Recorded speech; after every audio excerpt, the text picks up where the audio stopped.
It seems one of the biggest sins when it comes to how you're perceived online is being seen as cringe. And the cringe label can apply to a multitude of different things about yourself. Your interests and hobbies, your opinions, how you conduct yourself. I've said it before, but early on when I began uploading videos onto this channel, I was kind of worried about being perceived as cringe. Like my earliest Miiverse videos where I didn't even speak in them and just growled at the camera.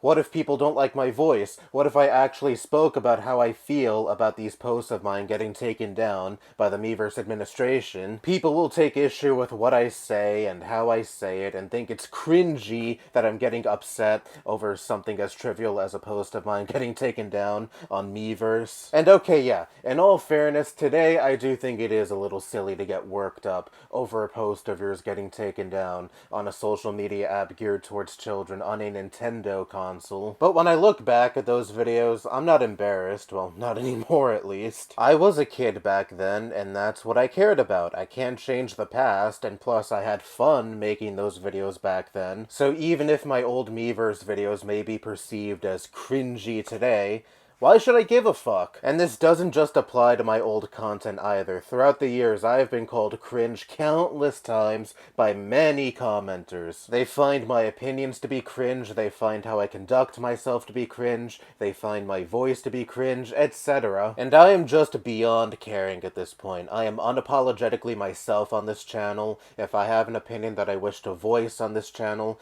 I just say it, regardless of how I feel that opinion may be received. And this is a philosophy I've held for this channel for a very long time. Like, for example, I wouldn't have made a video like my Kiss rant all those years ago if I really cared about how people perceive me on this website. Oh my god, he's screaming and ranting like a madman about a rock band from like 50 years ago. That reaction from certain commenters is part of the fun for me. And yes, that video was largely exaggeration. I don't like Kiss, but not to that extent. But I made that video when certain things were going on in my life that I won't disclose here. And so making that video was a release at the time. People were entertained by it, and that's really all that matters to me. Of course, I'm sure plenty of people throughout the years have found that video to be cringe, but why should I care about the opinions of random internet assholes when video making has been a very fun hobby for me for these past 11 years, and my enjoyment of this hobby far supersedes how some,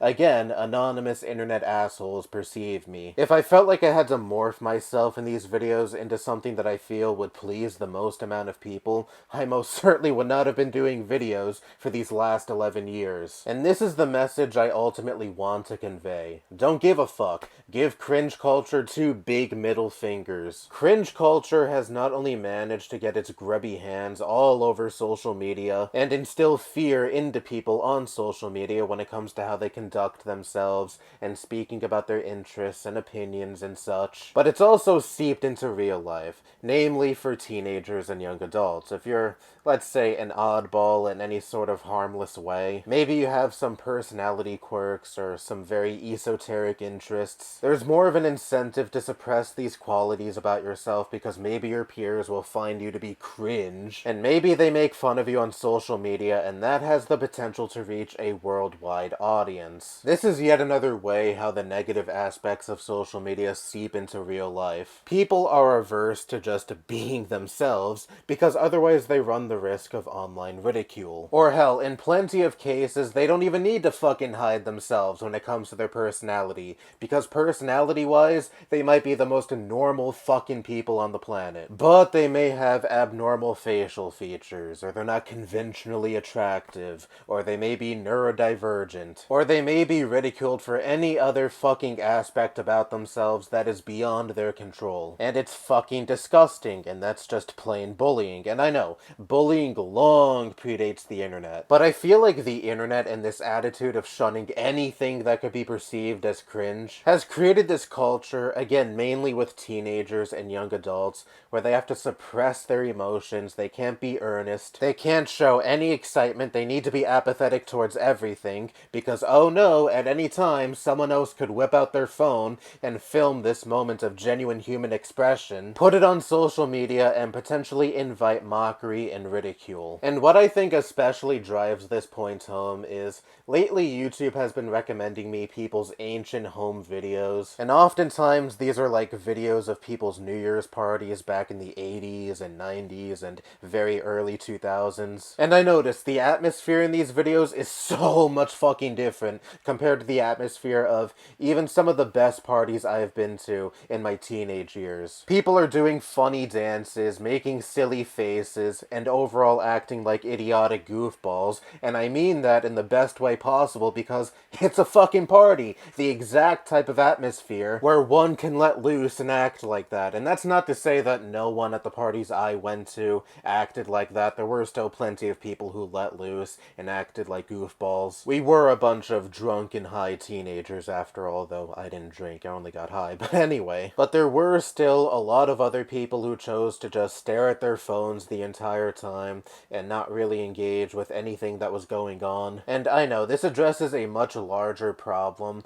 when it comes to social media and smartphones creating alienation between people that extends far beyond just cringe culture. But I am 1000% sure this whole culture that's so popular on the internet of shunning anything that could be perceived as cringy plays a major factor into why so many people feel discouraged from embracing and displaying genuine human emotion and expression, because that moment of them being genuine can be captured on camera, plastered on social media, and potentially be ridiculed as cringe. Compare that to these videos that are decades old that I've seen, where people are just letting loose and acting goofy and having fun, even when a camera is pointed at them, because at the time there was no risk of that video circulating beyond their friend group or their family. I mean, eventually it did, obviously, since these videos are on YouTube. But obviously back then, these people couldn't fathom something like YouTube existing. But overall, so many people now project these superficial and apathetic versions of themselves